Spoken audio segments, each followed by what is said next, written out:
Muy bien, ¿ven mi pantalla? Sí, sí, la vemos. Perfecto.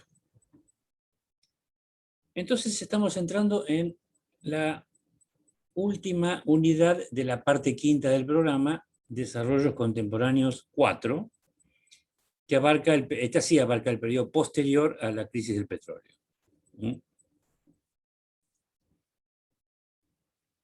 Y que es casi una materia en sí misma.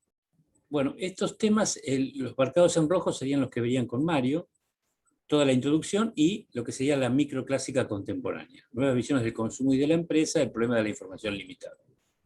Y conmigo verían esta parte que está acá. La macroclásica, teoría cuantitativa, monetarismo, expectativas racionales, Friedman, la economía de la oferta, la llamada curva de Laffer, la cuestión de la microfundamentación de la teoría macroeconómica y su impacto en los modelos EGLE.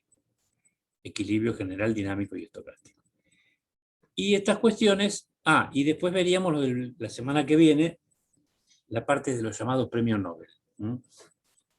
Ahí encontré un trabajo que hizo Andrea Grasso, que estuvo trabajando en esta materia, que lo voy a mirar un poquito y probablemente lo suba como material pedagógico al campo virtual. Y lo que queda en azul será lo que no veremos este año.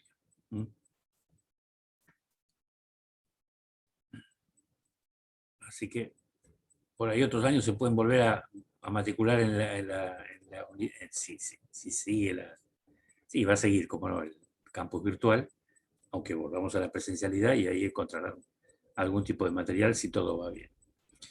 Si no, será una tarea para Saúl en el futuro. Bueno, muy bien. A principios de la década de los 80 del siglo XX, es decir, hace una punta de años, escribía el economista español Antonio Argandoña, que todavía vive, que en los años 50 de aquel siglo, y quizás también en los 60, una gran mayoría de economistas había reconocido que todos somos keynesianos. De hecho, la tradición atribuye esta frase a Friedman, a mediados de la década del 60, que después la repitió el presidente Nixon de Estados Unidos en 1970 o 71. La profesión había recibido del famoso economista inglés el interés por ciertos problemas, un modo peculiar de enfrentarlos, una concepción de la política económica y unos supuestos sobre el comportamiento de la economía capitalista que forman o formaban parte del acervo teórico de la profesión de economía. De hecho, dio origen a la macro, no nos engañemos. Sin ir más lejos, el autor Argandoña habla de 3, podríamos mencionar 5 o 6 si quisiéramos, ¿no?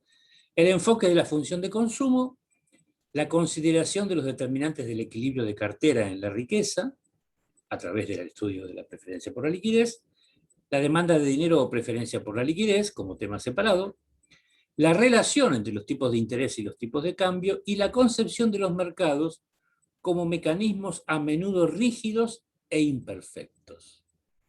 Ya desde la concepción inicial de la consideración o de la conjunción del equilibrio con desempleo, ya estamos hablando de ese tipo de rigidez, al menos.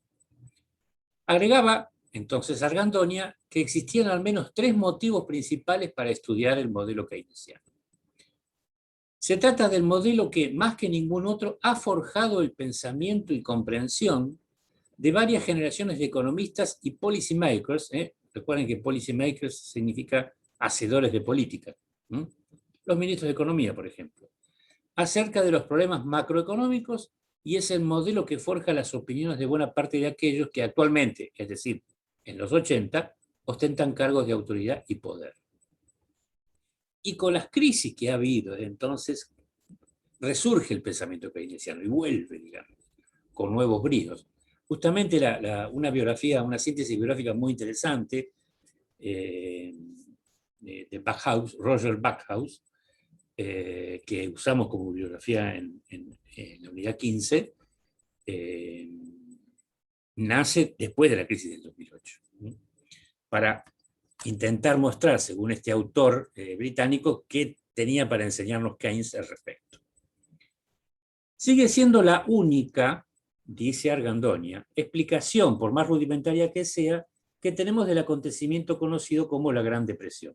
Aquí está dejando de lado otras hipótesis, como la de Friedman, claramente, que para el momento en que esto fue escrito ya había sido pronunciado. La persistencia durante más de una década de unos índices de desempleo por encima del 10%, sin la tendencia de una disminución de precios, seguía siendo un desafío para los que buscan una explicación racional de los fenómenos económicos.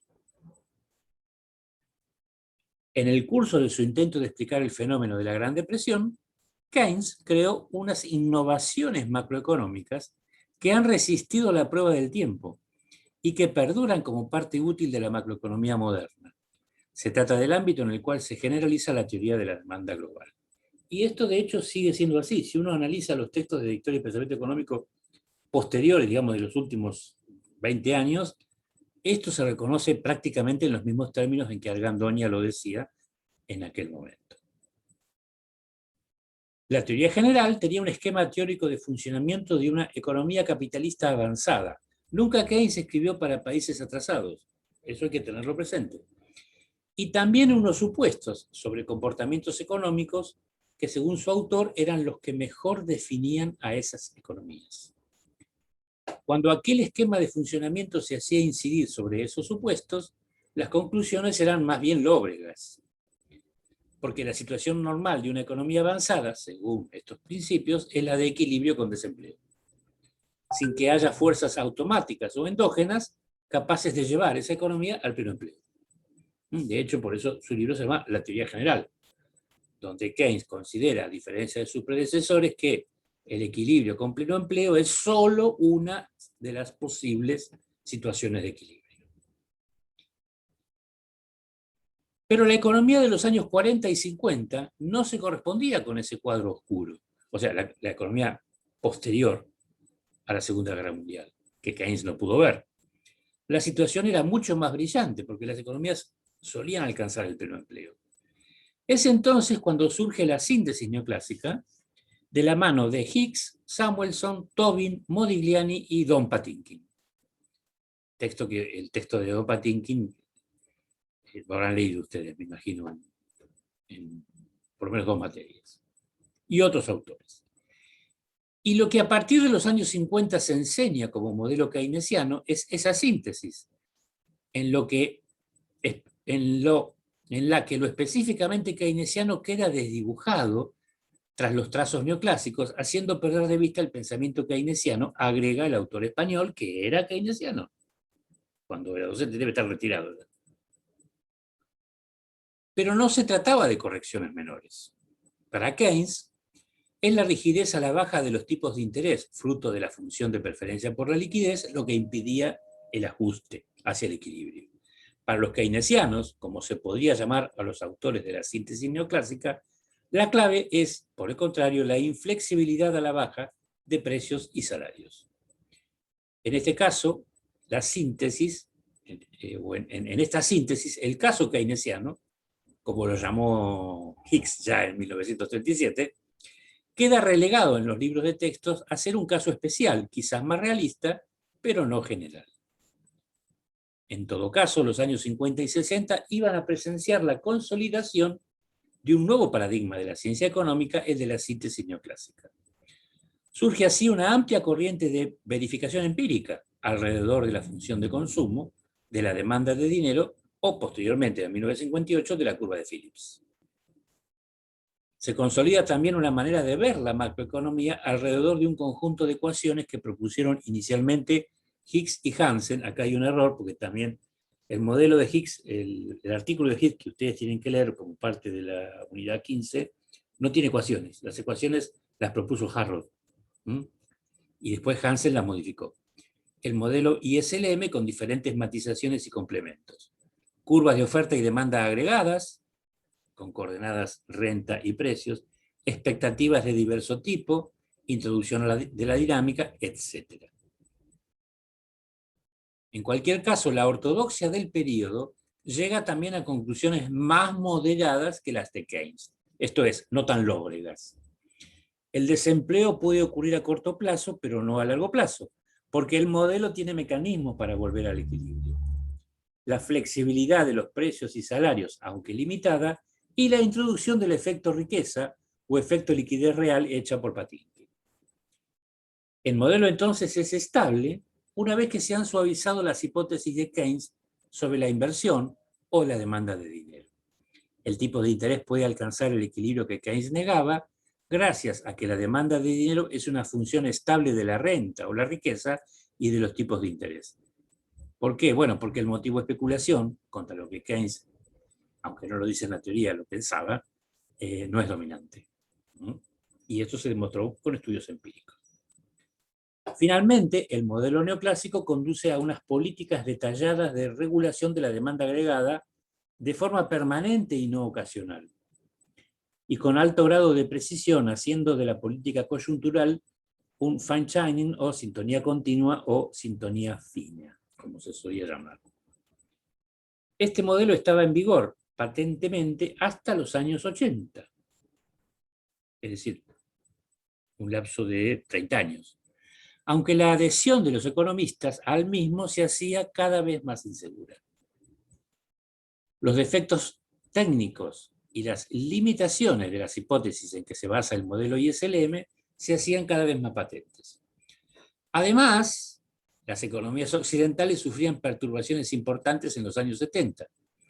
Los shocks o perturbaciones de la economía venían ahora del lado de la oferta, precio del petróleo, salario real, etc., y las recomendaciones keynesianas no servían para estos nuevos problemas. Una imagen y otra imagen, una real y otra caricaturesca de la crisis del petróleo de los años 70. Cuando el barril se encareció, se multiplicó por 4 el precio del barril de petróleo. Muy bien. El monetarismo. Los años 60 del siglo XX asisten a un amplio debate en el que las fuerzas se alinean alrededor de dos credos, el keynesiano o síntesis neoclásica y el monetarista, que surge como el gran opositor, digamos. El arranque de este hay que buscarlo en la crítica de varios autores, particularmente Milton Friedman, a algunas afirmaciones de la ortodoxia dominante, la ortodoxia neoclásica keynesiana, podríamos decir. La polémica entre monetaristas y keynesianos se centró en los siguientes supuestos. Aquí tenemos a un joven Milton Friedman. No saben lo que me costó encontrar esta foto. Porque todo debe ser una cuestión ideológica de los que arman los espacios en la red, porque todas las fotos son las del Friedman triunfante de los años 80 y 90, ¿no? Un hombre ya grande, con muchas sonrisas, cuando cobraba $10.000 por dar conferencia, digamos. Pero no, también fue joven y tenía pelo. Primero, la estabilidad inherente al sector privado. Los monetaristas defendían que el sector privado, disponía de suficientes mecanismos de vuelta al equilibrio como para poder afirmar que era esencialmente estable y que el fracaso de estos mecanismos, que serían endógenos, ¿no?, se debía sobre todo a las interferencias de una política económica pretendidamente equilibrada. Segundo, una economía está siempre sometida a diversas perturbaciones. Los monetaristas sostenían que las de origen monetario eran dominantes respecto de las fiscales, por lo que el gran factor perturbador de la economía era el dinero, que adquiría así una potencia que el modelo neoclásico le negaba. Cuando decimos modelo neoclásico estamos hablando del modelo de síntesis. Los impulsos monetarios afectan sobre todo a variables nominales, al menos a largo plazo, de forma que el crecimiento excesivo de la cantidad de dinero acaba provocando siempre subidas de precios.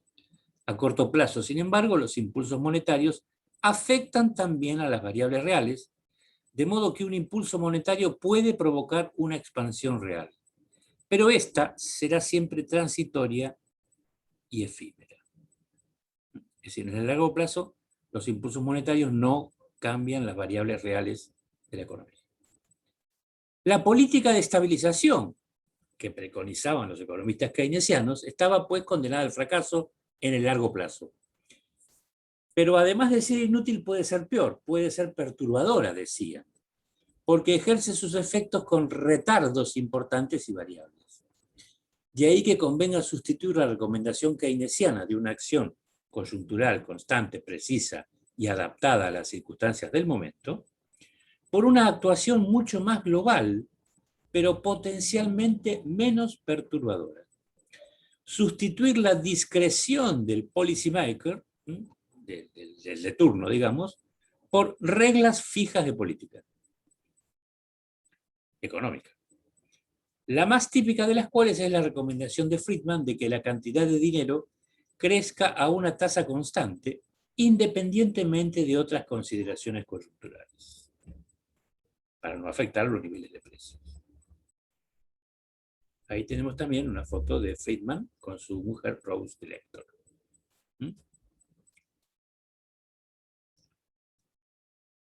¿Quién era Friedman? Bueno, un economista estadounidense nacido en Nueva York en 1912 y fallecido en San Francisco en 2006, también tuvo una vida larga.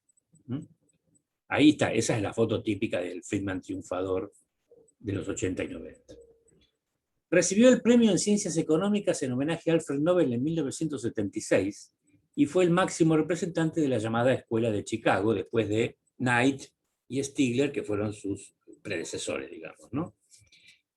Cuando le dieron ese premio, el mal llamado premio Nobel, Gunnar Myrdal, que lo había ganado en el 74 junto con Hayek, como dijimos ayer, escribió una carta al comité indignadísimo diciendo que supriman el premio, que el premio no era técnico, sino político.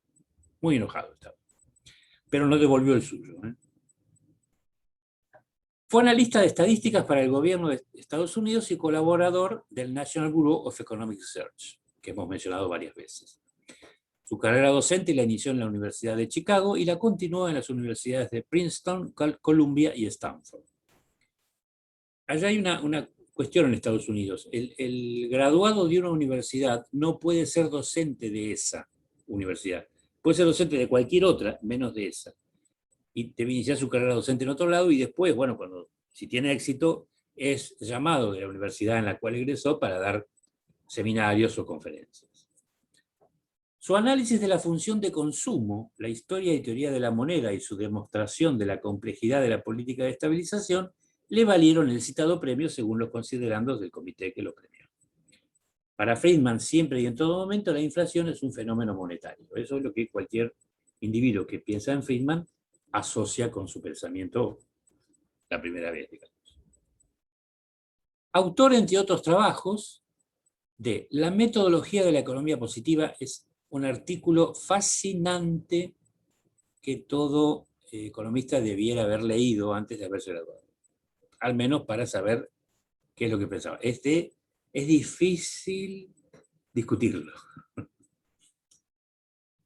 La teoría cuantitativa del dinero, una nueva presentación, hablaremos un poco de este artículo. Teoría de la función de consumo, que bueno, ustedes la habrán visto en macroeconomía seguramente. Un programa para la estabilidad económica, Capitalismo y libertad, 1962. Este es otro texto importante donde da otra hipótesis sobre la Gran Depresión, Historia monetaria de los Estados Unidos, en coautoría con Anna Schwartz, de 1963. Ensayos de economía positiva, que recoge, además del artículo de 1953, otra serie de artículos. Teoría de los precios, cuya edición definitiva es de 1976, pero que tiene varias ediciones antes. Y un panfleto, porque no es otra cosa, Free to Choose, Libertad de Elegir, en coautoría con su mujer, Rose Director, que fue publicado en 1980. Ahí está. Free to Choose. Es un panfleto, no hay vuelta, y muy exitoso. Muy exitoso. Está muy bien escrito, por supuesto. Ideológicamente liberal, Friedman dedicó buena parte de su carrera a la crítica del keynesianismo dominante a mediados del siglo XX, calificando la teoría keynesiana de ingenua. No obstante, Friedman incorporó el lenguaje keynesiano en su obra, aunque siempre fue crítico con las conclusiones del keynesianismo.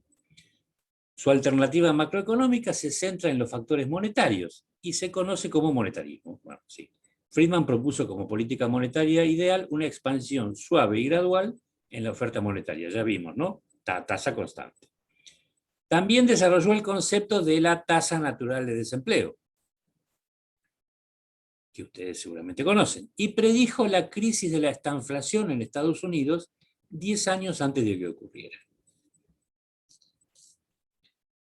Obviamente fue asesor para los gobiernos de Ronald Reagan en Estados Unidos y Margaret Thatcher en el Reino Unido. Hay varias fotos de Friedman, sobre todo con Ronald Reagan. También su pensamiento económico ha sido muy influyente en las políticas de algunos estados postsoviéticos. Fue invitado a dar charlas y fue contratado para dar asesorías no gratuitas. Me parece que en los países bálticos, pero no estoy seguro. Su teoría monetaria inspiró las medidas que tomó la Reserva Federal de Estados Unidos como respuesta a la crisis financiera de 2008, aunque él ya había fallecido. Bueno, investigador, ya lo dijimos, del National Bureau of Economic Research de 1937 a 1981, miembro activo del Partido Republicano, fue asesor económico especial de de Nixon primero, de Reagan, de Thatcher y también de George W. Bush. Fue presidente en 1967 de la American Economic Association. En 1974 funda junto a von Hayek y otros autores y empresarios la sociedad Mont Pelerin, de la que fue elegido presidente en 1972. Pelerin es peregrino en francés, y se llama así Monte Peregrino por el lugar donde fue la reunión inicial en Suiza. Desde 1977 hasta su muerte fue Senior Research Fellow en el Instituto Hoover de la Universidad Stanford. También perteneció a la American Philosophical Society y a la National Academy of Sciences. Una de las contribuciones de Friedman a la economía es su estudio de la función de consumo. A diferencia de Keynes, que decía que el consumo de un periodo dependía exclusivamente del ingreso del mismo periodo, Friedman postuló que este dependía del ingreso permanente, es decir, del ingreso a largo plazo. Este nuevo enfoque tenía un énfasis en las expectativas y proyecciones de los consumidores. Junto a Edmund Phelps, nacido en 1933, corrigió la curva de Phillips e introdujo después el rol de las expectativas en este modelo. Edmund Phelps también obtuvo el premio, el más llamado premio Nobel, pero mucho más cercanamente en el tiempo. Fue monetarista, propuso resolver los problemas de inflación limitando el crecimiento de la oferta monetaria a una tasa constante y moderada, ya lo dijimos. Economista empírico, era especialista en estadística y econometría. Defensor del libre mercado, fue el más conocido líder de la Escuela de Chicago, debido en parte a que sus escritos son muy fáciles de leer por el hombre de la calle. Se opuso al keynesianismo en el momento del máximo apogeo de en los años 50 y 60 del siglo pasado. Hay que reconocerle la tenacidad en ese sentido. Otro aporte de Friedman es la revisión de la curva de Phillips, de inspiración keynesiana. Bueno, ya lo vimos. Considera Friedman que el desempleo sería voluntario de no ser por la existencia de una tasa natural de desempleo, la famosa NAIRU, ¿no? Tasa de desempleo no aceleradora de la inflación, consecuencia de las limitaciones impuestas por gobiernos y otras instituciones públicas. Un ejemplo de ello es la prohibición de cierto tipo de contratos. Claramente, si hay desempleo para Friedman, la culpa es del gobierno. La visión de Friedman concibe el mercado como un sistema racional de asignación de recursos capaz de corregir sus desequilibrios a largo plazo. En Capitalismo y Libertad de 1962 y después ampliado en el panfleto de 1980, aseguraba que solo una institución como el mercado podía garantizar la libertad de los individuos y proponía dejar áreas prioritarias como la educación y la salud en manos de la libre competencia. Esta asociación es claramente una influencia de von Hayek. Recuerdan que dijimos en la clase de ayer que él participó en los seminarios que von Hayek dio en Estados Unidos en los años 50. La teoría de Friedman dice que el consumo de la población no se ve afectado por los ingresos actuales. Si los consumidores reciben un ingreso imprevisto, es totalmente ahorrado para consumirlo luego. Esta idea planteaba que los estímulos fiscales del Estado no tenían efectos significativos sobre el consumo, por lo tanto no había que hacerlos.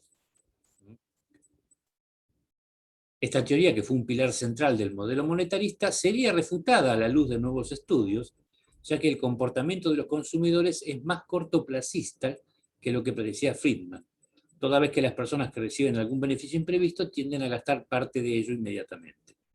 Lamentablemente no tengo acá las fuentes de quienes hicieron estos estudios. Diversos economistas demostraron que los consumidores son cortoplacistas cuando dejan de recibir el dinero, reducen el gasto, al contrario de los planteos de Friedman.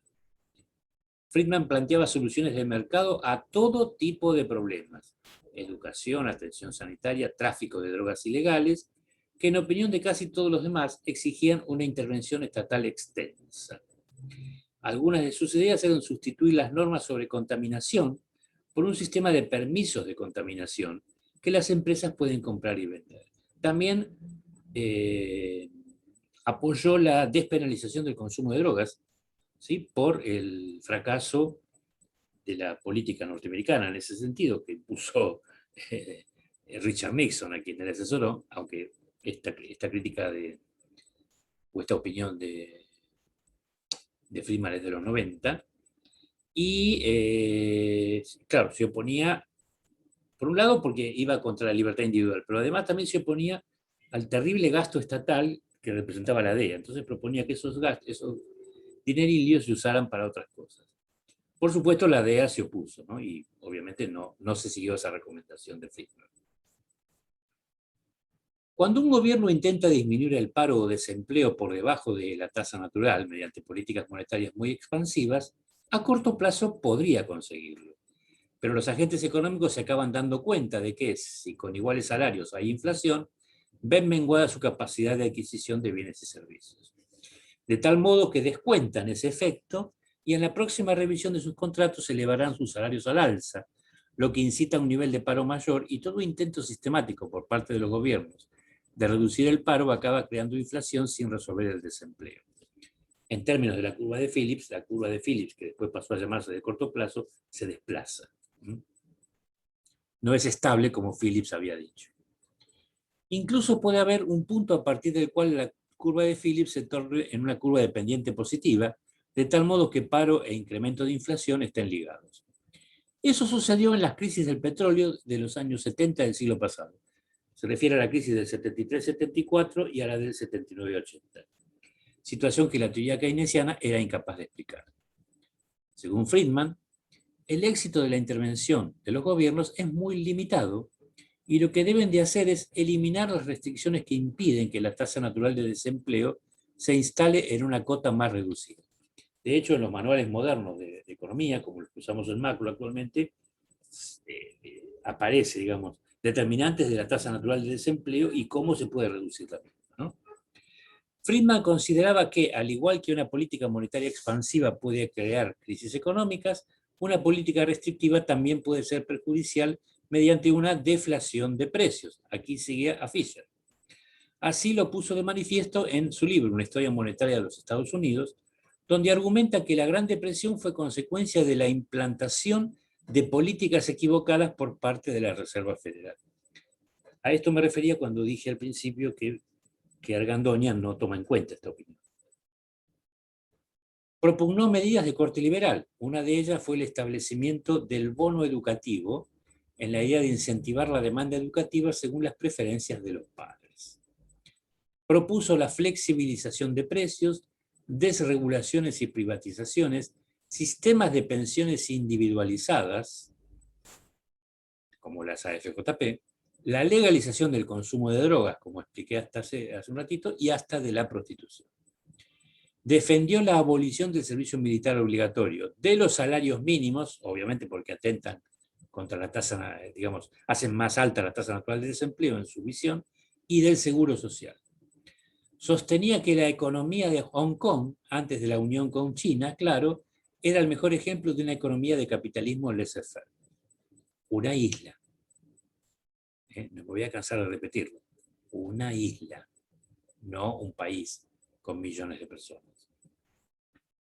En un contexto general de revolución conservadora, Milton Friedman participó en el Partido Republicano.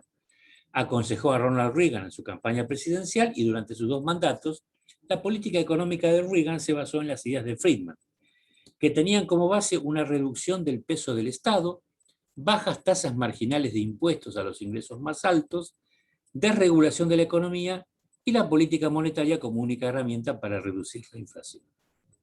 Para Friedman, la libertad económica la tiende a generar el capitalismo, lo dijo en ese libro de 1962, y que por eso mismo el socialismo la intenta imposibilitar y el estatismo a debilitar.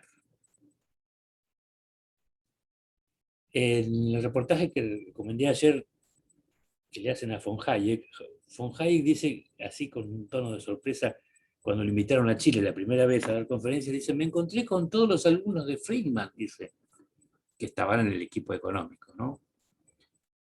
Fue la práctica anticipada de las recomendaciones de la Escuela de Chicago, el Chile tras el golpe militar sangriento de 1973. El monetarismo moderno, teoría y práctica. Sigo, a menos que haya preguntas o comentarios acá.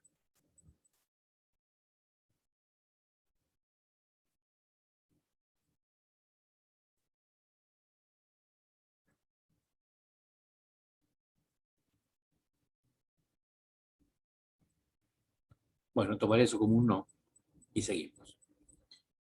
Tal vez ningún autor ha trabajado el tema monetarista en términos más enérgicos y elegantes que, bueno, el mal llamado premio Nobel Milton Friedman, cuyas ideas han formado una o más generaciones de monetaristas. Ahí está la escena donde el rey de Suecia lo saluda en la ceremonia de otorgamiento de los premios. En 1956, durante el dominio absoluto de las ideas de John Maynard Keynes, acá está mal escrito, en la comunidad académica, este economista de Chicago publicó un conjunto de ensayos que ampliaban y contrastaban la teoría cuantitativa del dinero. En su ensayo titulado, bueno, en la traducción es La teoría cuantitativa del dinero, una nueva presentación, desarrollaba una nueva versión de la demanda de dinero. Está incluido en la bibliografía de la materia, este artículo, y si recuerdo bien es una lectura de la unidad 18, si ustedes me esperan, ya se lo confirmo.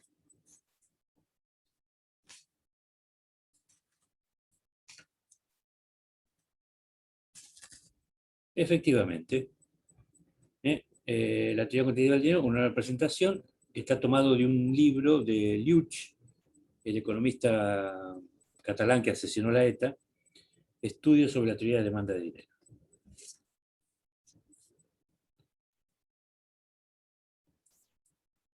En forma de función o funcional, la ecuación de Friedman era, ahí está, MD es igual a alfa por IPWI, P estrella, P y mu.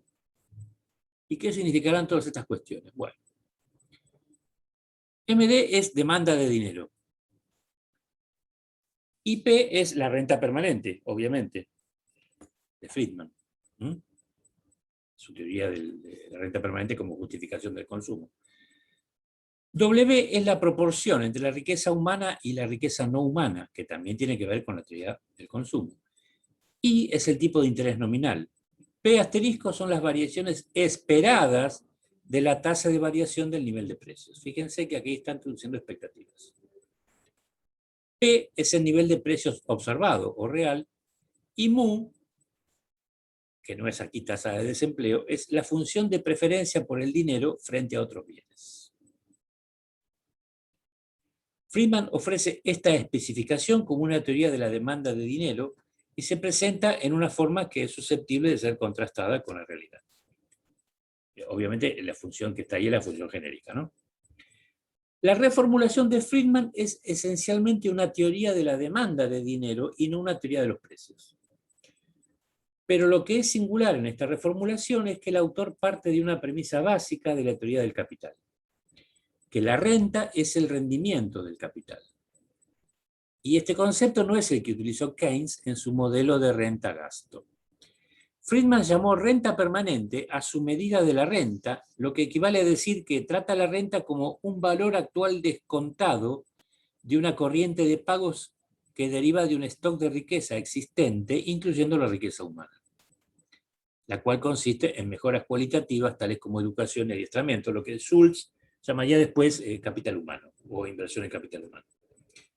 El profesor Panza siempre habla de esa renta permanente como una proporción de la riqueza total, humana y no humana, que no disminuye la misma, digamos, sino que permite que la misma se mantenga, al menos. Friedman no argumenta que la demanda de saldos en efectivo o su recíproca, la velocidad, sea constante, como se implicaba en las primeras formulaciones más simples de la teoría cuantitativa. Más bien argumenta que la demanda de dinero es una función estable y predecible de variables independientes que están indicadas en esa expresión. Esto implica que el dinero es todavía la variable fundamental en la predicción de los precios y de las fluctuaciones de la producción y el empleo a corto plazo.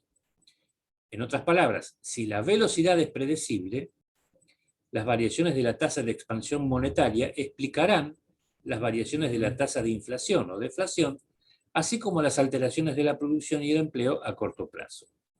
Con lo cual, digamos, esta conclusión es tan ortodoxa como la de la teoría cuantitativa clásica.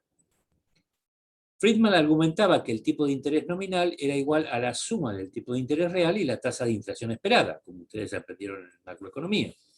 Esto plantea irremediablemente algunas cuestiones sobre la manera de formarse las expectativas. Una teoría popular entonces sobre las mismas es la llamada teoría de las expectativas adaptativas, con la que Friedman trabaja, que afirmaba simplemente que las expectativas de precios se forman sobre la base de la experiencia de inflaciones anteriores, pesando más la experiencia sobre los precios del pasado reciente que la experiencia relativa a un pasado más distante. O sea, en la ponderación pesaba más la experiencia cercana que la experiencia lejana. La incertidumbre acerca de los precios futuros domina estas expectativas adaptativas. Recordemos que el tipo de interés nominal es en parte una función de las expectativas de precios y que la demanda de saldos en efectivo es a su vez una función del tipo de interés nominal. Tipos nominales más altos significan mayores costos de oportunidad de la tenencia de dinero, lo que conlleva entonces una disminución de la demanda de saldos reales en efectivo, y viceversa, claro. En este sentido, no está demasiado lejos de las conclusiones de la demanda especulativa de dinero keynesiana. Así, si suponemos que existe una tasa constante de expansión monetaria, como la que él preconiza, realizada por la banca central, las tasas de inflación esperada y de inflación real son iguales y equivalentes a esa tasa de expansión monetaria. El tipo de interés nominal es igual al tipo real más la tasa de inflación o de expansión monetaria, que es constante. Las tenencias real y deseada de saldos en efectivo son iguales. La renta real crece a una tasa constante, son demasiados supuestos, muy rígidos. Dadas estas condiciones, supongamos ahora un aumento de una vez para siempre de la tasa de expansión monetaria. O sea, esa tasa de expansión monetaria que venía creciendo a tasa constante, ahora aumenta. No la cantidad de dinero, sino la tasa de expansión. El resultado inicial del aumento de la expansión monetaria es el aumento de los saldos reales en efectivo de los individuos y empresas. ¿Por qué? Por la disminución del tipo de interés, ¿no? Por encima de sus niveles deseados y la disminución al principio del tipo de interés nominal, porque los fondos prestables han aumentado reduciendo temporalmente el tipo de interés real.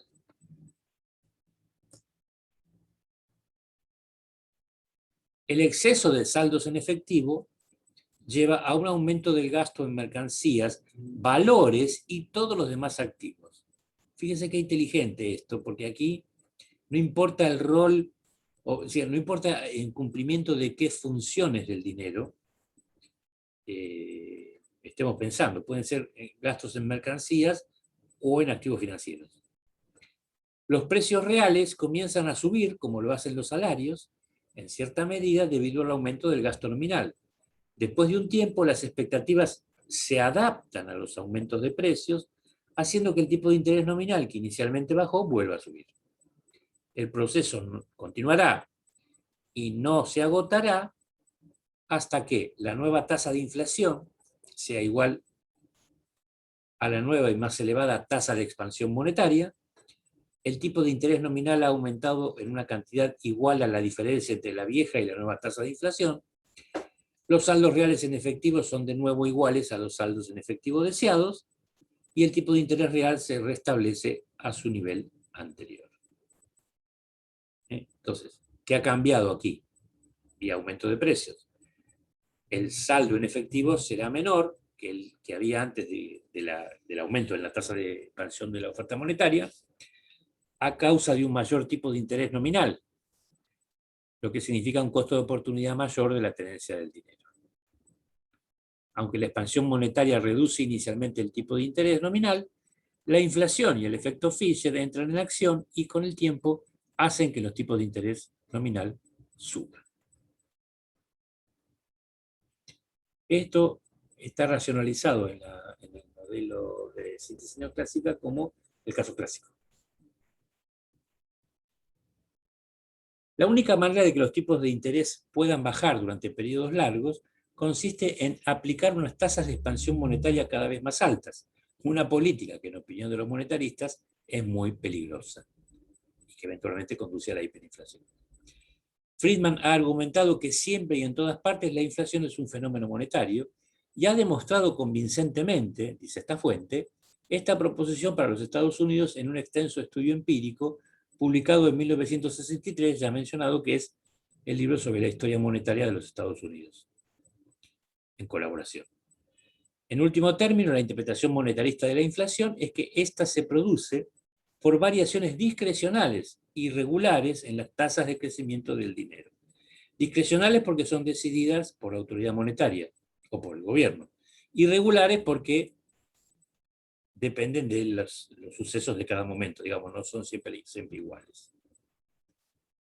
El monetarismo se ha extendido a los problemas de crecimiento del empleo y de la renta y a su relación con la inflación. En 1958, en un famoso estudio que formulaba un efecto que lleva su nombre, el economista neozelandés, en los textos a veces figura como británico, pero bueno, había nacido en Nueva Zelanda, A.W.H. Phillips, discutió una relación entre la tasa de desempleo y la inflación. En realidad era entre la tasa de desempleo y la tasa de expansión de los salarios monetarios. La curva de Phillips describía una relación inversa entre ambas, de tal manera que se requerían tasas de inflación o de aumento de los salarios monetarios cada vez más amplias para reducir la tasa de paro en un porcentaje dado. Esa es la primitiva curva de Phillips. Si fuese correcto, eso presentaría un dilema esencial al responsable de la política económica. Los acontecimientos macroeconómicos, tales como la estanflación, suscitarían fuertes dudas sobre la relación de Phillips. Friedman, dice este autor, estuvo otra vez más a la altura de las circunstancias y ofreció una elegante concepción alternativa del paro y de la curva de Phillips a corto plazo. En su discurso presidencial de 1968 a la American Economic Association, que después se publicó como El rol de la política monetaria, argumentaba que la relación de Phillips a largo plazo era vertical para una determinada tasa natural de desempleo.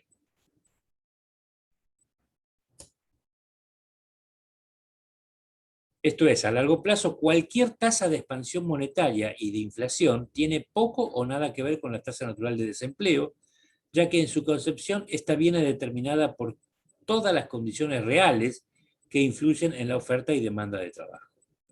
Ahí está. No hay trade-off, digamos, como pensaba Phillips y sus seguidores. Como la curva de corto plazo de Phillips se va desplazando hacia arriba a medida que se ajustan a las expectativas, en el largo plazo la curva de Phillips resulta una línea vertical para la tasa natural de desempleo que es consistente con cualquier inflación esperada. Aquí ya se ha hecho el pasaje a la inflación, ¿no? Bueno, lo habrán visto en macro cómo es que eso sucede.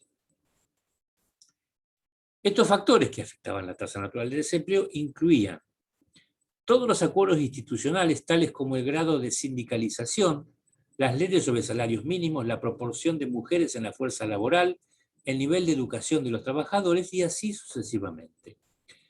A corto plazo, sin embargo, la tasa real de desempleo puede discrepar de la tasa natural. Puede ser mayor o menor que esta. La clave para entender la relación a corto plazo entre la inflación y el desempleo reside en observar que después de un aumento de la tasa de expansión monetaria, y acá está la introducción de expectativas, las percepciones o expectativas de los hombres de negocios y de los trabajadores son distintas que las derivadas de la experiencia de los precios reales. En especial, a medida que los individuos empiezan a librarse de un exceso de saldos en efectivo, los precios de los bienes y servicios aumentan. Qué forma elegante de decir que gastan, ¿no? Los empresarios observan un aumento de la demanda y del precio de sus propios productos, no un aumento del nivel general de precios, y producen más, contratando simultáneamente más trabajo a un salario real más bajo. ¿Por qué estarían dispuestos los trabajadores a ofrecer más trabajo? La respuesta es que las percepciones de los precios por parte de estos se retrasan. Los trabajadores padecen, en términos keynesianos, ilusión monetaria. Otra coincidencia lejana entre Friedman y Keynes. En otras palabras, el aumento de los salarios nominales hace suponer erróneamente a los trabajadores que los salarios reales han aumentado y por tanto ellos ofrecen más trabajo. En consecuencia, el desempleo se reduce por debajo de la tasa natural hasta que los trabajadores y los hombres de negocios se percatan de la realidad y reajustan. Existe, por lo tanto, una relación inversa a corto plazo entre el paro y la inflación, pero a largo plazo la relación de Phillips es vertical para la tasa natural de paro, como muestra el gráfico que hemos visto. Por supuesto que todo esto es abstracto, ¿no? Porque posteriormente esto se racionalizó como que la tasa natural de desempleo es la tasa compatible con el desempleo friccional. Entonces, no podría reducirse por debajo de la misma si esto fuera así. Así, los monetaristas argumentan que a largo plazo el empleo y en consecuencia el crecimiento del producto están determinados por los factores reales que influyen en los mercados de factores. La modificación de las tasas de crecimiento de la oferta monetaria solo influyen temporalmente en la producción y el empleo. No obstante, las variaciones de la oferta monetaria tienen efectos a largo plazo sobre la tasa de variación de los precios. Esto es, generan inflación. El guión teórico monetarista incluye también un fuerte mensaje político. La existencia de un componente de expectativas en el argumento significa que existen retardos de varias clases en la ejecución de la política monetaria. Hay retardos internos y externos en la política monetaria de una banca central, tal como hay retardos en la política fiscal, pero acá estos son más cortos. En la opinión monetarista, el ajuste de las expectativas es un proceso que consume tiempo. Existe probablemente un retardo de 6 a 9 meses en las alteraciones monetarias, entre las alteraciones monetarias y las variaciones del gasto total. Existía cuando esto fue formulado. Se considera por lo general que las variaciones en la producción son el primer objetivo afectado y que se requiere 1 año y medio, 3 meses, dice la última edición de Dorbush, para que puedan observarse en su totalidad los efectos de la expansión monetaria sobre la tasa de inflación. Sin embargo, comparativamente poco se sabe sobre la formación de las expectativas y de otros factores que influyen en la duración de los retardos. Así pues, es obvio que una buena dosis de incertidumbre rodea a la dirección y eficacia de la política monetaria, con lo cual la mejor alternativa sería no hacerla. Básicamente, los monetaristas consideran la política monetaria desde una perspectiva normas frente a discrecionalidad. Ellos cuestionan vigorosamente que la política discrecional, dado el estado de los conocimientos actuales acerca de los procesos macroeconómicos, pueda crear estabilidad.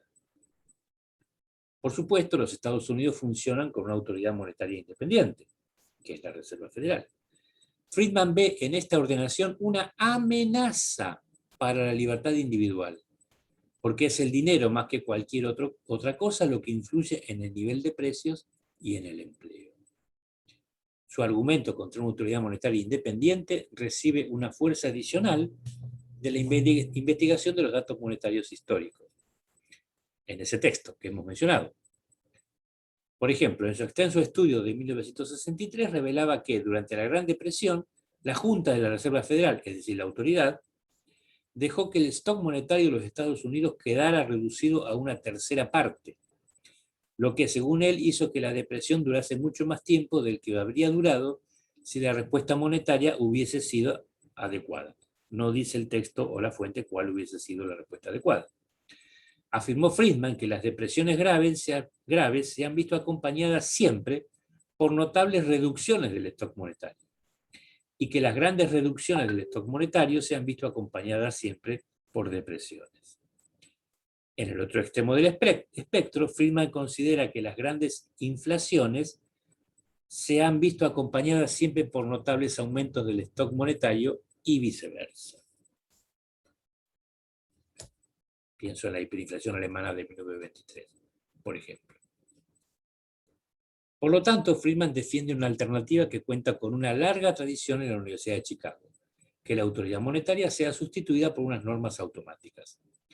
Más que discurrir suavemente por una senda de crecimiento económico, la economía está sujeta a rachas o empujones de los que resultan inflaciones o depresiones, perjudicando en el proceso a los individuos.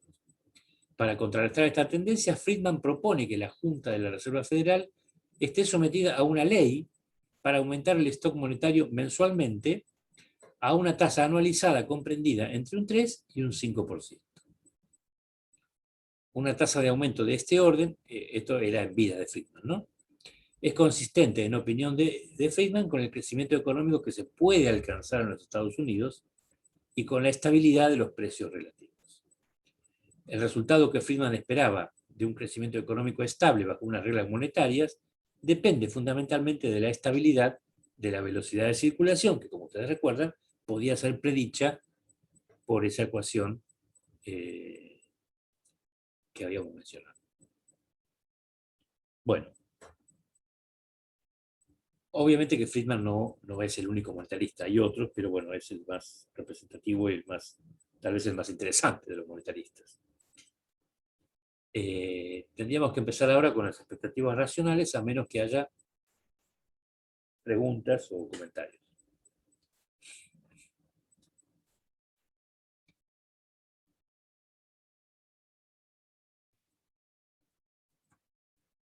Bueno, tomaré eso como un no. ¿En base a qué formulamos nuestras expectativas? El análisis económico plantea tres hipótesis fundamentales: las llamadas expectativas estacionarias, las expectativas adaptativas y las expectativas racionales. En la hipótesis de las expectativas estacionarias, la historia tiene tanto peso que los hechos actuales no tienen la suficiente envergadura como para modificarlas. Mientras que en la hipótesis de las expectativas adaptativas, los hechos que modifican la historia son incorporadas a las mismas, pero no de manera inmediata, sino a lo largo del tiempo. Por eso se llaman adaptativas. Se adaptan con el paso del tiempo. En las expectativas estacionarias es una cosa espantosa porque el agente económico no aprende, digamos. Pase lo que pase, sigue pensando en un valor normal para cualquier variable económica, digamos.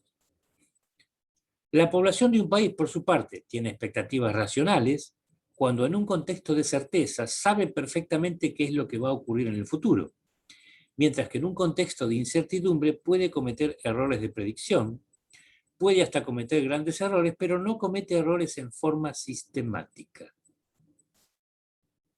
Dicha hipótesis suele también enunciarse diciendo que la población conoce el modelo macroeconómico con el cual las autoridades diseñan y ejecutan la política económica, de manera que el gobierno y la población basan sus decisiones en el mismo modelo económico, y aquí se me morfó una filmina. Sí, desapareció. La filmina decía que el que primero enuncia las expectativas inflacionarias en un contexto microeconómico era Mood, este señor. Y en el 1961, y recién después, en los 70, va a ser rescatado por Lucas, Sargent, Wallace y otros autores, que son los que van a recibir el premio Nobel. Lucas primero y Sargent después. Disculpe. La idea originaria pertenece a John Fraser Mood, 1930-2005, en un texto de 1961. Bueno, no, parece que está acá, donde el concepto se introduce en un contexto microeconómico. La importancia del concepto permanece adormecida durante una década, hasta que un conjunto de economistas liderados por Robert L. Lucas y también integrado por Thomas Sargent y Neil Wallace, lo rescatan esta vez para un contexto macroeconómico entre 1975 y 1976. Me disculpo por mi error, y fíjense que es después de la crisis del petróleo, justo después. Años muy malos para Estados Unidos. 1975, Estados Unidos debe abandonar Vietnam. Es imperdonable que la Academia Sueca no haya premiado, digamos, a Mood y sí a Lucas, ¿no? Porque Mood estaba vivo cuando Lucas fue premiado. En fin. Aquí está Robert Emerson Lucas Jr. La hipótesis de las expectativas racionales causó gran impacto sobre los siguientes aspectos de la teoría económica. Primero, la consistencia lógica de los modelos macroeconómicos. Implica verificar la consistencia existente entre los distintos fundamentos macroeconómicos, así como la verificación no sólo de que del respectivo fundamento se deduce la ecuación que integra el modelo, sino también de que esa ecuación no puede surgir de otro fundamento, es decir, que la relación entre la ecuación y sus respectivos fundamentos es biunívoca. Este punto se ha sentido con particular intensidad en el modelaje de los mercados de activos. Y este es Thomas Sargent.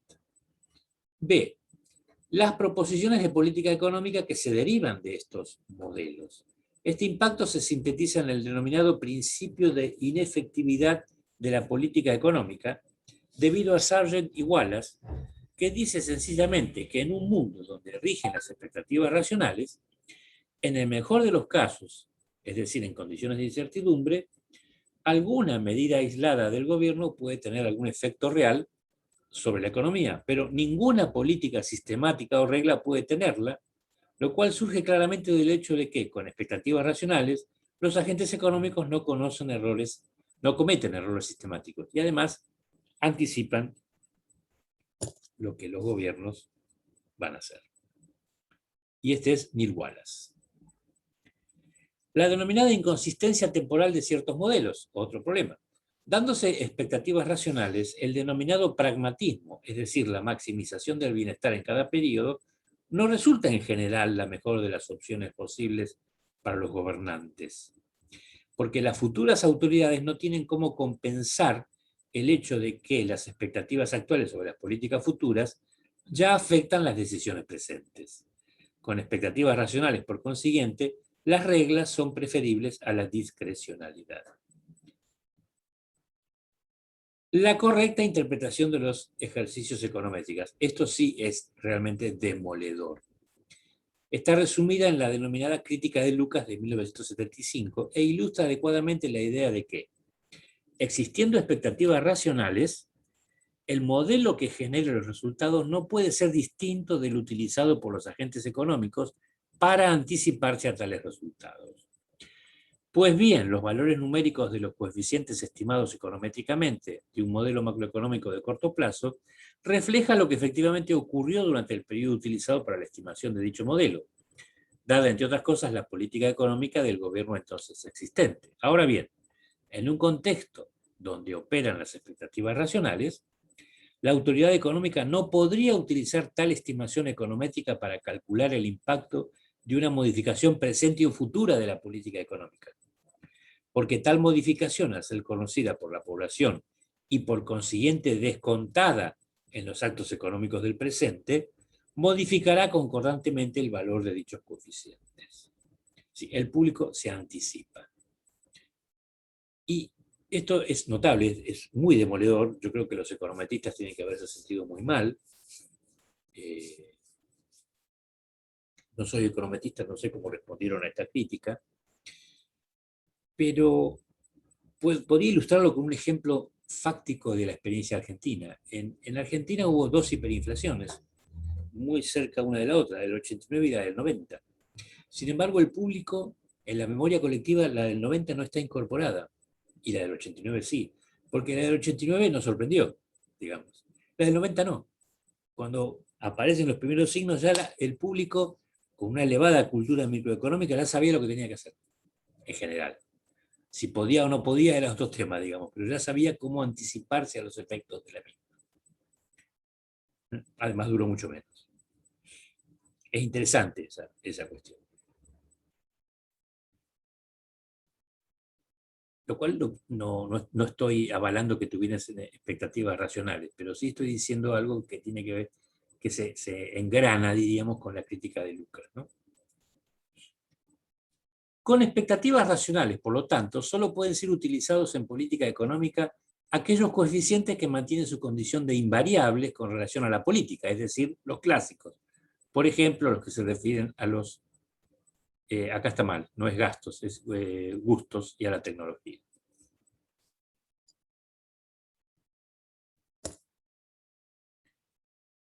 La idea básica es entonces que los participantes en el mercado no ignoran ni desechan la información y las predicciones sobre el curso futuro de la economía y sobre la actividad económica.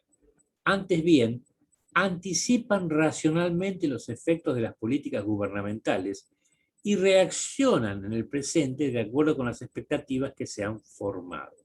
Reaccionan para precaverse de los efectos de las políticas, en la medida en que, si son racionales, consideren que les son adversos, digamos. En última instancia, después de que se haya asimilado el aprendizaje y las expectativas se ajusten convenientemente, los responsables de la política influyen poco o nada en la economía. Pueden intentar sorprender a los participantes en el mercado, pero por término medio no lo pueden hacer siempre. Para producir algún efecto en la economía, la política tendría que conducirse de un modo aleatorio. La teoría de las expectativas racionales es claramente una ampliación de la hipótesis monetarista. Es una visión que procede de los fundamentos microanalíticos clásicos y neoclásicos del comportamiento de los mercados de trabajo y de bienes. Y obviamente de esta expectativa se deriva el principio de la inefectividad de las políticas económicas. Si hay tantas contras, si los modelos no sirven para predecir, si no podemos anticiparnos, pues entonces lo mejor es no hacer nada. Típica conclusión liberal. La teoría de las expectativas racionales ha quedado expuesta a las críticas luego de la crisis financiera de 2008. No anticipada. ¿Cómo? Según Akerlof y Stiglitz, que también ganaron el premio de la Academia de Suecia en el 2001-2002, la crisis económica y financiera ha sido un momento revelador de la profesión económica, ya que ha puesto a prueba muchas ideas vigentes desde hace mucho tiempo. Si la ciencia se define por su capacidad de predecir el futuro, el fracaso de la mayor parte de la profesión económica para ver venir la crisis debe ser un motivo de gran preocupación, decían en el 2009. La crisis ha, de hecho, dejado en evidencia que los inversores están lejos de ser racionales. Y las fallas de la teoría de las expectativas racionales y sus supuestos ocultos, como que todos los inversores tienen la misma información, han sido expuestas. Del mismo modo, la crisis ha revitalizado la necesidad de pensar en la necesidad de regulación, por lo que ha dado un nuevo impulso a la exploración de las cadenas alternativas de pensamiento, que proporcionaría una mejor visión de cómo funcionan nuestras complejas funciones del sistema. Interesante la cita de Stiglitz y Akerlof. Por otro lado, Chang, otro economista estrella, digamos, de la última década, ya en 2015, advierte que en vistas de lo sucedido, el modelo económico individualista propone un tipo de racionalidad que nadie posee, la hiperracionalidad, y la hipótesis de mercado eficiente hoy suenan a hueco. Dice Chang que el problema radica en que los seres humanos solo tenemos una racionalidad acotada, como decía Simon. Con demasiada facilidad nos dejamos llevar por los instintos y las emociones a la hora de tomar decisiones, como la ilusión o el pánico, y a su vez nuestras decisiones se ven profundamente afectadas por el encuadre de la cuestión. Es decir, podemos tomar decisiones diferentes respecto a un mismo problema en función de la forma en que sea presentado. Tendemos a reaccionar en forma exagerada ante la nueva información y poco ante lo ya conocido, y al mismo tiempo solemos actuar de acuerdo a un sistema de pensamiento intuitivo, de atajos, que da por resultado un pensamiento lógico pobre. El odio, por ejemplo. En síntesis, padecemos un exceso de confianza en nuestra racionalidad. Interesantes ambas citas, ¿no? Porque bueno, ponen en tela de juicio claramente las expectativas racionales que se siguen enseñando como si no hubiera pasado nada, digamos, ¿no? Bueno, el paso siguiente sería economía de la oferta, a menos que alguien quiera decir algo sobre las expectativas racionales.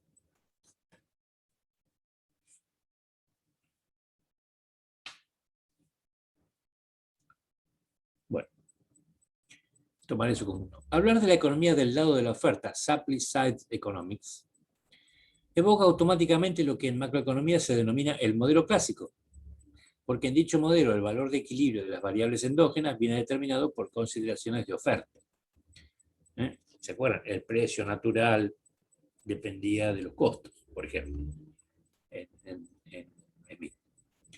En este enfoque, el nivel de actividad económica lo determinan restricciones gubernamentales que hacen que la economía opere dentro de la frontera de posibilidades de producción que existiría, solo limitada por las dotaciones factoriales existentes y la tecnología en uso, restricciones cuya remoción producen beneficios en el largo plazo. Volvemos al planteo de Say de no poner restricciones a la producción, que se derivarían de esas intervenciones gubernamentales. Según este enfoque, las principales restricciones gubernamentales son la presión impositiva y las regulaciones.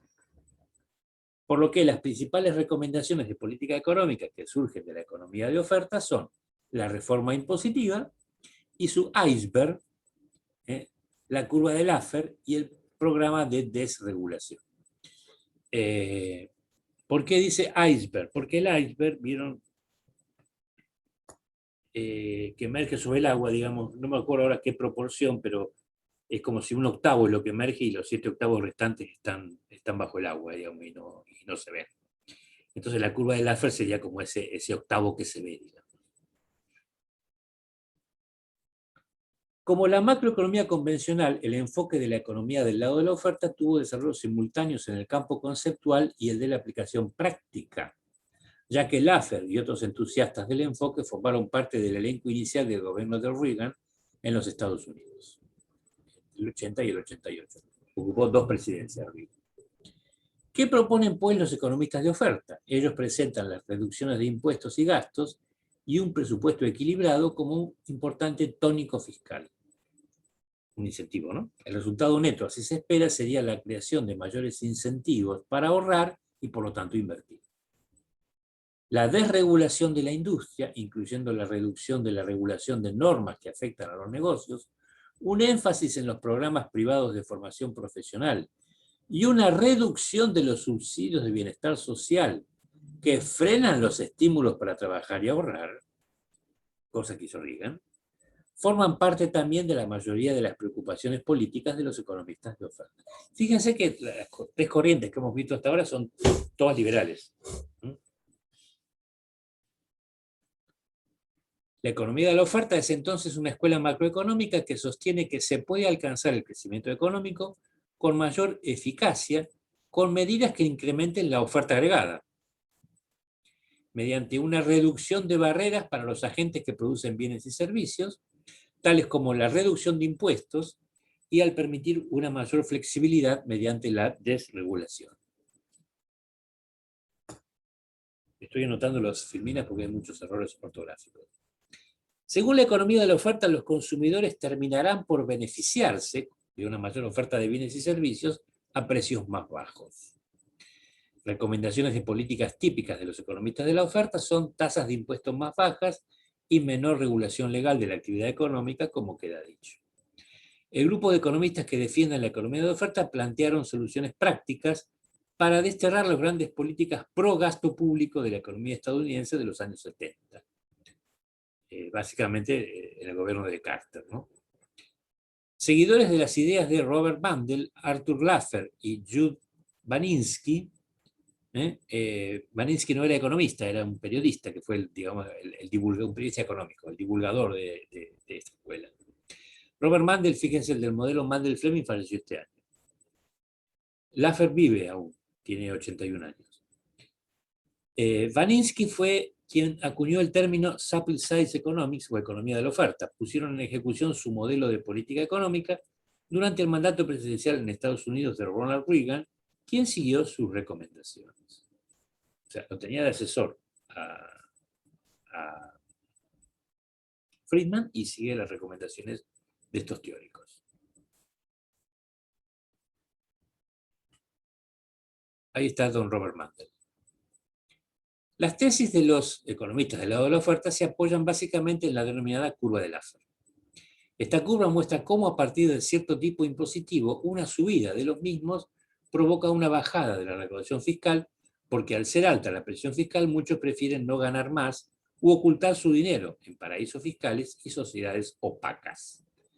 Su política criticaba el estado de bienestar porque, según ellos, atrapaba a la sociedad en una red de aparente seguridad, pero que impedía maximizar su bienestar.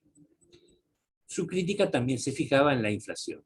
Soluciones como el tipo fijo en el impuesto sobre la renta, en vez de una tasa progresiva, la privatización de servicios públicos y en especial de los planes de pensiones, otra vez las AFJP, eran para los supply-siders los primeros pasos en la carrera hacia el bienestar.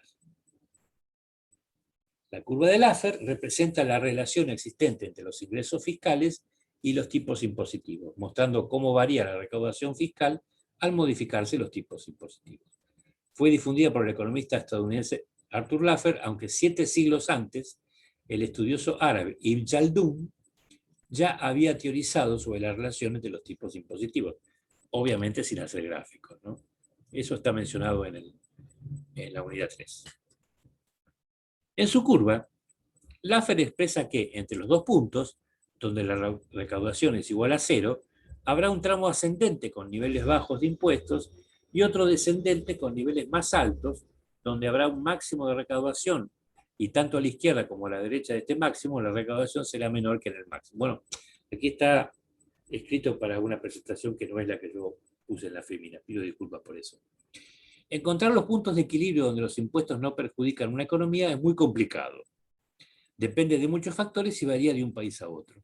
Hallarlos sería un objetivo deseable, ya que permite a los gobiernos e instituciones saber si deben bajar o subir un impuesto para configurar una determinada política fiscal que aumente la recaudación al mismo tiempo que no ahogue a los contribuyentes.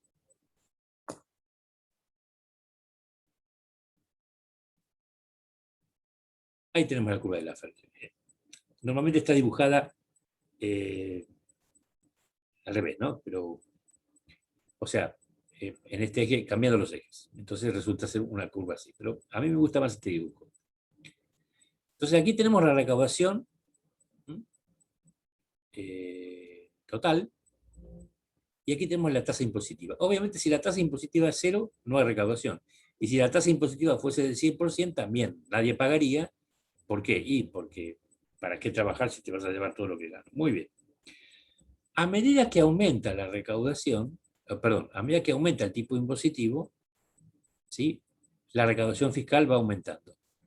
Hay un tipo óptimo de impuesto, digamos, con el cual la recaudación se maximiza.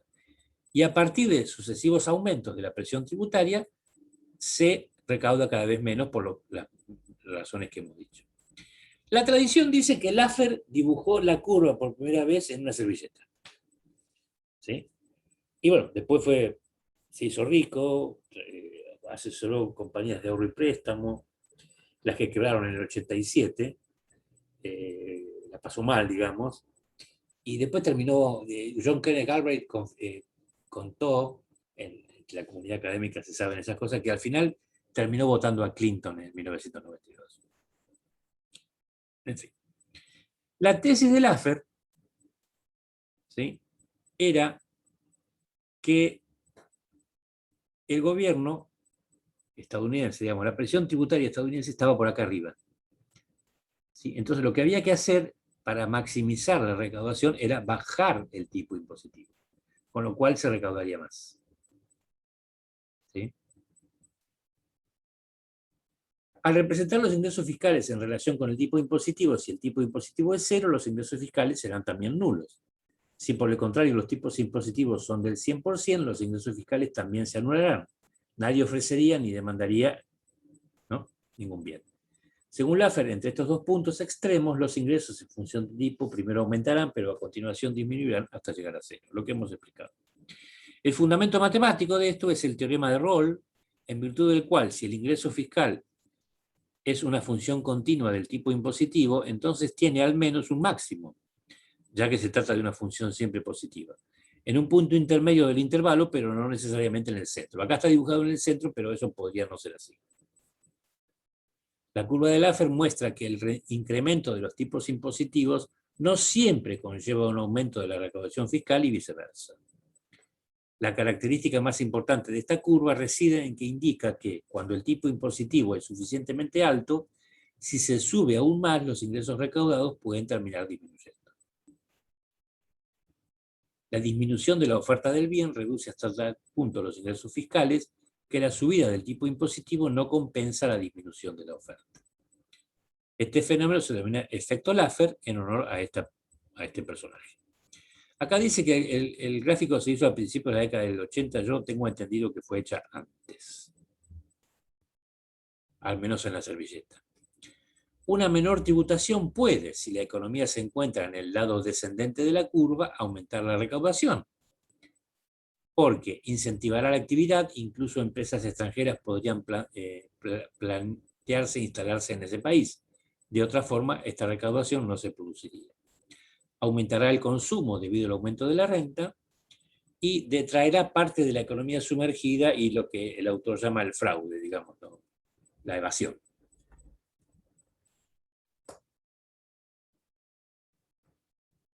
Cuando Ronald Reagan se presentó a la presidencia de Estados Unidos en 1980, incluyó la reducción de impuestos en su programa. Siempre los republicanos hacen esto, Trump lo volvió a hacer después. Sostenía que los impuestos eran tan altos que disuadían de trabajar a muchos ciudadanos y que una reducción de los tipos impositivos daría a los individuos incentivos suficientes para trabajar, lo que provocaría la mejora del bienestar económico y quizás incluso de los ingresos fiscales. Cuando se bajaron los impuestos, luego de ser elegido presidente de los Estados Unidos, el resultado fue una reducción de los ingresos fiscales en relación al PBI. No fue el esperado por Laffer. El impuesto sobre la renta disminuyó un 9% entre 1980 y 1984, el primer mandato de Reagan, aun cuando la renta media creció un 4%. Sin embargo, se inició un periodo de fuertes déficits fiscales. Esto se explica ya que durante el mandato de Ronald Reagan el Estado aumentó el gasto público, y en especial el gasto público militar para poner fin a la Guerra Fría, dice acá el autor. La famosa Guerra de las Galaxias, ¿no? En realidad fue. Por ello, aunque la actividad económica se vio estimulada y el desempleo se redujo hasta un 5% al final de la presidencia, casi el desempleo ficcional, el déficit fiscal no disminuyó. De hecho, Reagan dejó a la economía norteamericana con el más importante déficit fiscal de su historia hasta ese momento y además con un gran déficit externo, con el doble déficit. Bush no mejoró demasiado las cosas y fue Clinton el que sacó a la economía norteamericana de esa situación. Clinton entregó la presidencia con superávit externo y con, si no superávit público, por lo menos equilibrio fiscal. Digamos, para Estados Unidos fue un gran presidente. Para el resto del mundo eso ya es más discutible. Bueno. Sí, Marcelo, de hecho, el único periodo, creo, de los últimos 40 años, por lo menos, el único periodo donde hay superávit en las cuentas del Tesoro norteamericano son 3 años que tuvo Clinton. Y Reagan llegó incluso a tener un déficit de más del 6% del PBI, un déficit fiscal de más del 6% del PBI en el año 83. O sea que duplica el permitido de Maastricht. Sí. Aunque en ese momento no existía el Tratado de Maastricht en ese momento. Pero digamos, no hubiera podido ingresar a la Unión Europea, Estados Unidos. Gracias por el dato. Por nada. 3 años consecutivos fueron de superávit con Clinton. Con Clinton en el... Sí, 98, 99. Clinton se va en el 2000, ¿no? Y sí. 97, claro. 97, claro, el 20 de enero de 2001 asume Bush. Sí, 3 años consecutivos de superávit. Qué grande, que Bush también lo liquidó rápidamente con la guerra de Irak, Bushito, ¿no? Afganistán y después Irak, claro. Y Afganistán, claro, sí. En fin.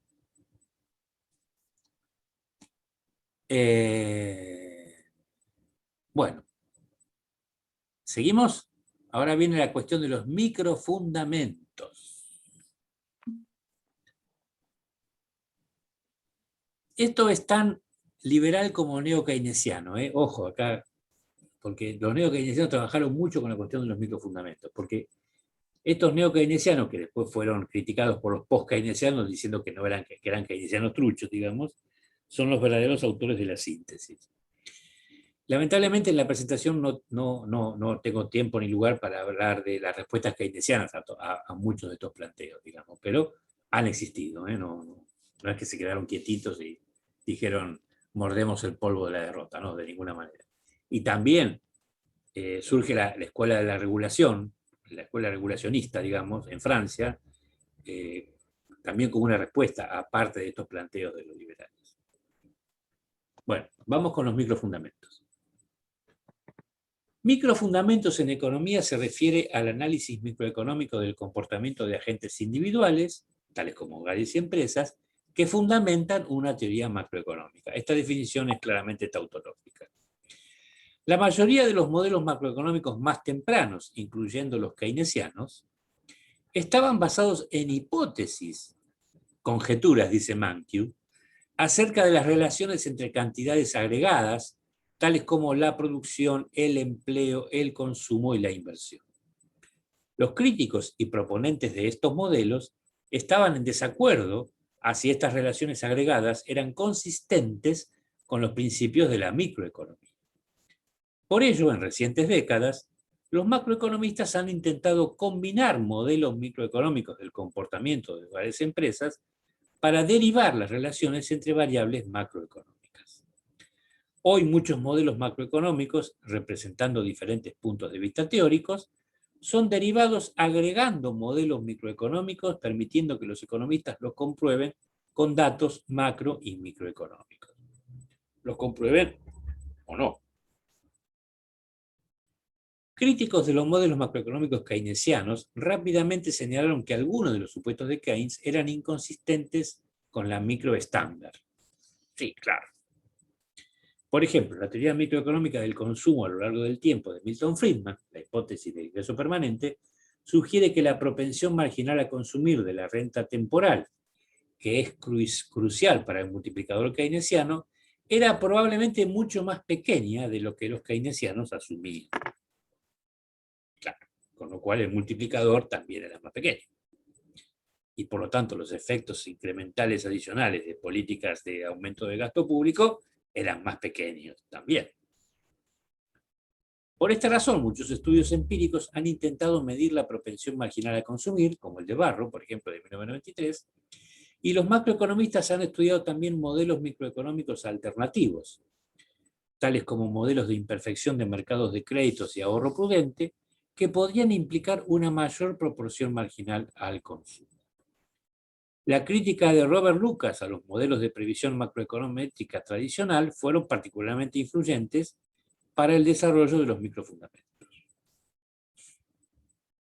No para la aparición, pero sí para la expansión. Después del aparente cambio en la relación de la curva de Phillips en los años 70, Lucas argumentó que las correlaciones entre variables agregadas observadas en los modelos macroeconómicos tenderían a cambiar siempre que la política macroeconómica cambiara.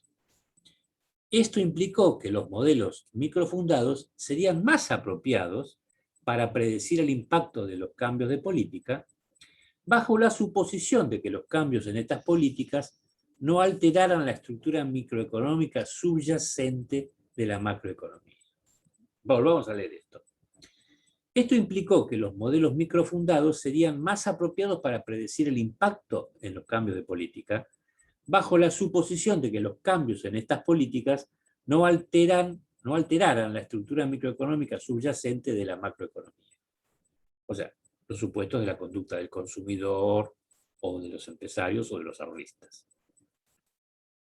Desde otra perspectiva, en una conferencia dada en Mar del Plata en noviembre de 1993 sobre el tema fundamentación de la macroeconomía, el doctor Rolf Mantel explicaba a su público que la macroeconomía moderna descansaba sobre todo en el gran impulso dado por la obra de Keynes de 1936 y el artículo de 1937 de John Hicks, que dio origen al modelo ISLM, núcleo de la macroeconomía, digamos, convencional. A su juicio, al juicio de Mantel, las relaciones básicas del modelo keynesiano eran relaciones entre variables agregadas, como el consumo, y no variables económicas en el sentido estricto, como cantidad y precio. Agregaba que el propio Keynes no fundamentaba muy bien de dónde salía la relación ingreso-consumo, por ejemplo. Esta es la opinión de Mantel. Ahí está Rolf Mantel. Lo que Mantel denominaba autores post-keynesianos, y propiamente a mi juicio, como Tobin y otros, trataron de explicar las relaciones keynesianas basados en la teoría microeconómica. Así, por ejemplo, Peter B. Sorensen, un danés que ha escrito varios textos de macro avanzada, que nació el mismo año que yo, postulaba que detrás de la demanda agregada era posible imaginar agentes económicos que se comportasen de acuerdo a los postulados microeconómicos. Por ejemplo, la asunción de una conducta maximizadora, que Keynes había desterrado en su estudio, pero estos principios no nos permitían inferir algo sobre el comportamiento de los macroagregados. En este sentido, afirmaba el conferencista, si hablamos de un sistema económico, estamos hablando de una caricatura. Se preguntaba entonces a continuación, ¿cómo agregar el comportamiento humano? Esto es, ¿cómo construir los macroagregados? Su respuesta es que era harto complicado, como lo habían observado en sus trabajos tanto Marshall como un economista estadounidense que tuvo su cuarto de hora en los 70, Harry Johnson, que murió tempranamente. Ahí está el retrato del señor Sorensen. Se preguntaba además, ¿qué propiedades podría tomar la macro de la micro? Por ejemplo, bueno, la continuidad de las funciones, el principio de que los individuos gastarían todo su ingreso, esto es, de que no estarían saciados, y la validez de los precios relativos. ¿Qué sería entonces el individuo representativo? Pues un individuo típico cuyo comportamiento fuera característico de una comunidad determinada. A su juicio, a juicio del conferencista, ello no sería válido. Pero agrega, se inventa un truco, que este existe para salvar esa dificultad, y así la macroeconomía moderna obtiene resultados bastante precisos en su opinión. Es decir, se inventa el truco de que ese individuo representativo realmente existe. Empero quedan dudas que dificultan tanto los análisis de estabilidad y de estática comparativa, o quedaban en ese momento. Por lo tanto, según el doctor Mantel, para poder decir algo deberíamos recurrir a mecanismos un poquito más complejos que esos.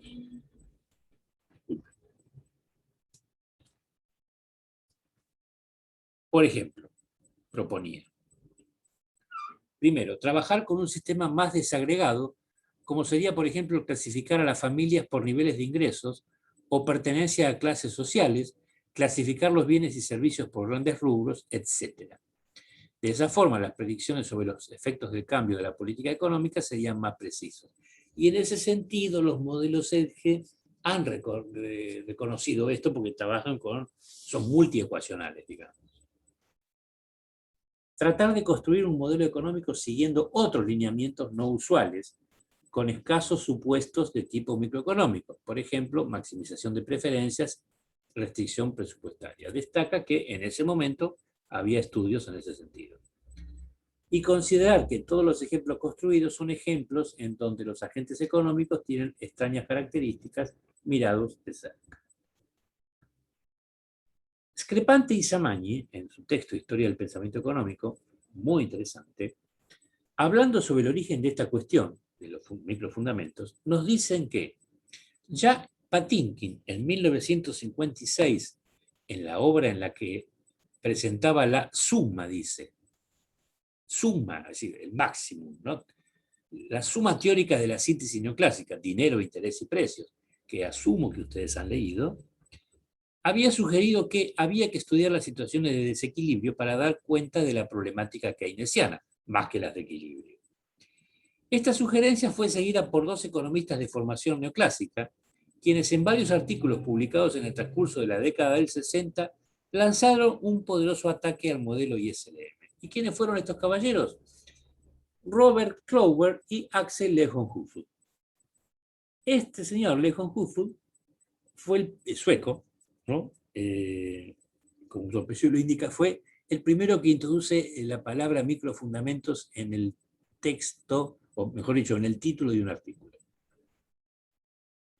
Por su parte, Landert y Colander, otros autores de historia y pensamiento económico, pero norteamericanos, nos dicen que para esa misma década que hacemos referencia, de 1960, el modelo ISLM se había explorado bien en la literatura y se descubrió que era deficiente de varias formas.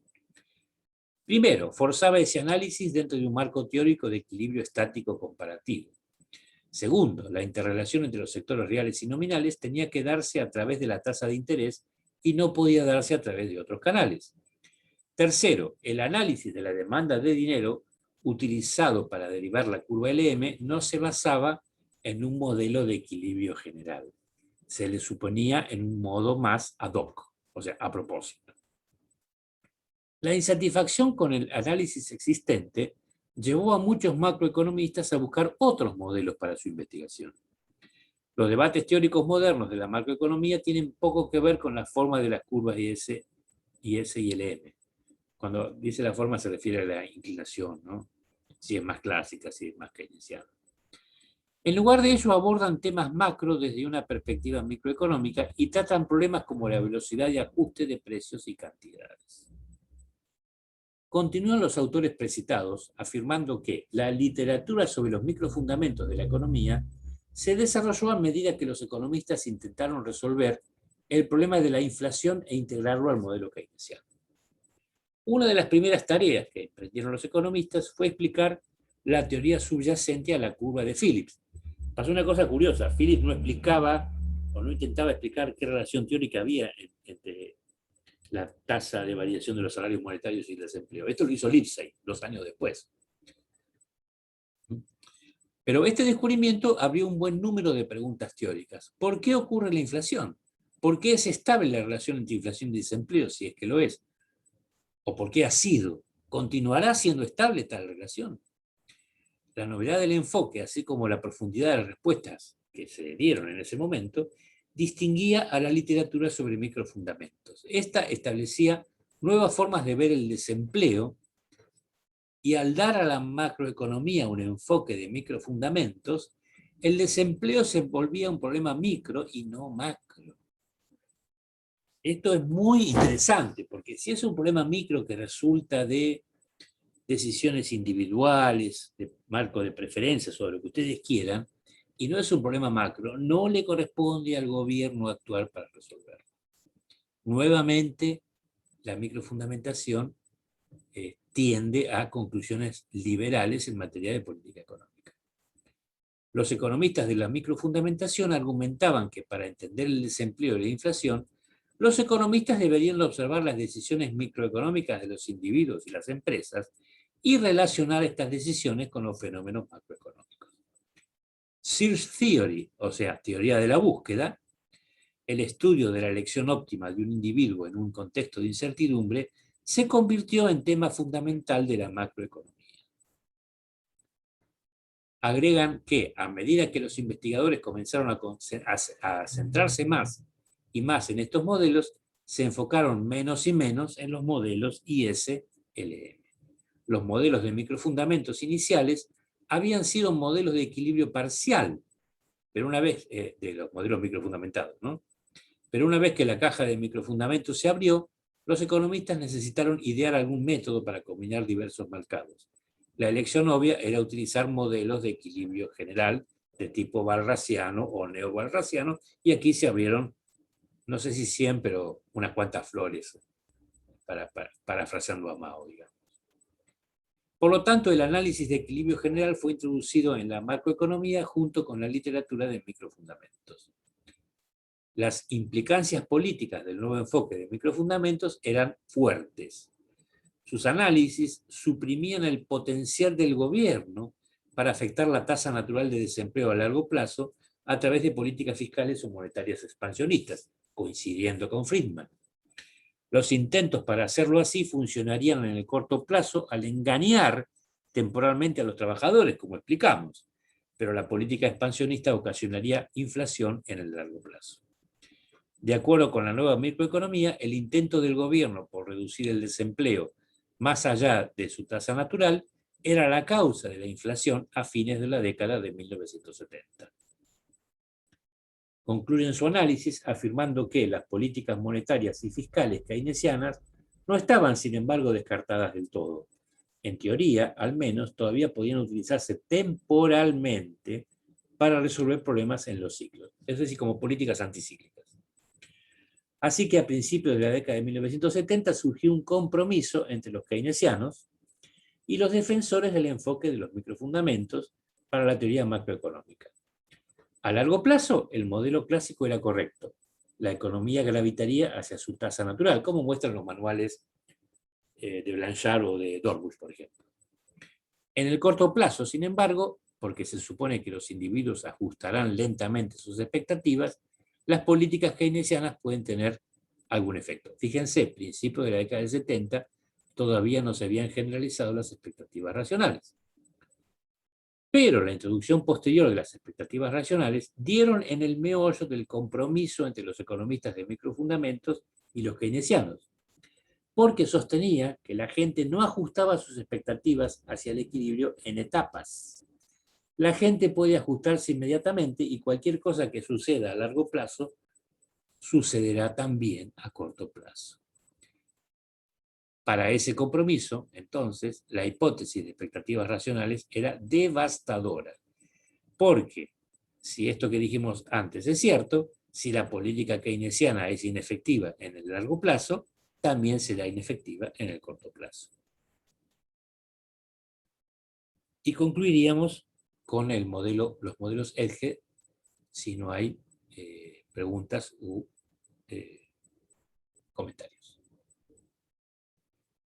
Perdimos a un estudiante. Bueno, los modelos de equilibrio general dinámico y estocástico, o modelos microfundamentados, son modelos que trabajan sobre la idea de la maximización intertemporal de la utilidad del consumidor representativo y la maximización intertemporal de los beneficios de la firma representativa. Fíjense cómo se rescata de alguna manera el concepto marshalliano, y configuran actualmente la regla de elección óptima de una banca central de Occidente. Sí, todos los bancos centrales importantes trabajan con modelos microfundamentados de este tipo. Constituyen una subclase de modelos económicos de equilibrio general aplicado. Originalmente intentan explicar fenómenos económicos agregados, como el crecimiento económico, Solow, Ramsey, Cass, o los ciclos económicos como Prescott y Kirtland, los que también obtuvieron el llamado premio Nobel, así como la evaluación de los efectos macroeconómicos de la política fiscal y monetaria. Quizás la característica diferencial de los modelos EFDE es que son dinámicos, es decir, el valor de las variables económicas presentes están ligadas a su valor en el futuro, tienen introducidas las expectativas. Por ejemplo, el capital agregado de la economía mañana depende del capital que la economía posea en el momento actual y la cantidad que los individuos decidan ahorrar. Además, los modelos EFDE son estocásticos o aleatorios, porque en su formulación se incluye una fuente de incertidumbre que puede ser de índole diversa.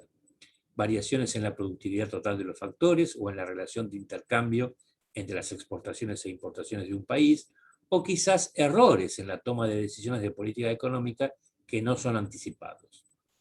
Esto es lo que les diferencia de los modelos de equilibrio general barrasiano o los modelos de equilibrio general computable.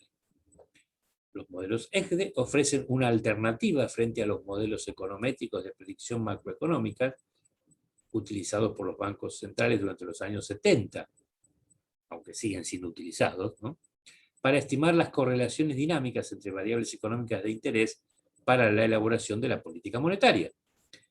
Frente a dichos modelos, que a veces incluían miles de variables en sus ecuaciones, los modelos EGDE son más simples, dado que incluyen decenas o centenares de variables a lo sumo, ya que son más difíciles de resolver. Lo que los modelos EGDE sacrifican en ambición, lo ganan en consistencia lógica, pues dichos modelos definen de forma muy precisa qué es una economía, quiénes participan en la misma y cómo establecen las relaciones de intercambio entre sí. En general, todo modelo ESGDE define 3 grupos de variables. Preferencias. Los objetivos de los agentes deben definirse de forma precisa. Por ejemplo, los hogares maximizarían una función de utilidad sobre un conjunto de variables. Las empresas, si las hubiere, maximizarían sus beneficios. Tecnología. Las posibilidades productivas de la sociedad deben ser definidas de forma precisa también. En general, esto se consigue mediante una función de producción que determina cuánto se pueden producir con cada combinación de factores de producción. Puede ser la de cómpulas o funciones más complejas, ¿no? Y, por último, un marco institucional, porque los agentes interactúan en un entorno que debe ser definido de forma precisa. Es cada vez más frecuente que para analizar un cambio de política económica se utilicen modelos de este tipo, porque como definen en forma precisa las preferencias de los agentes económicos, es posible plantearse si el cambio de política mejora o empeora la situación inicial de los agentes. Es decir, si las políticas económicas son óptimas de Pareto o cualquier otro criterio de bienestar social que se utilice. Sería óptimas en el sentido paretiano, ¿no? En la actualidad hay 2 escuelas de pensamiento económico enfrentadas que utilizan esta metodología. La teoría del ciclo real, que no hemos hablado, se basa en el modelo neoclásico de crecimiento económico, de Solow.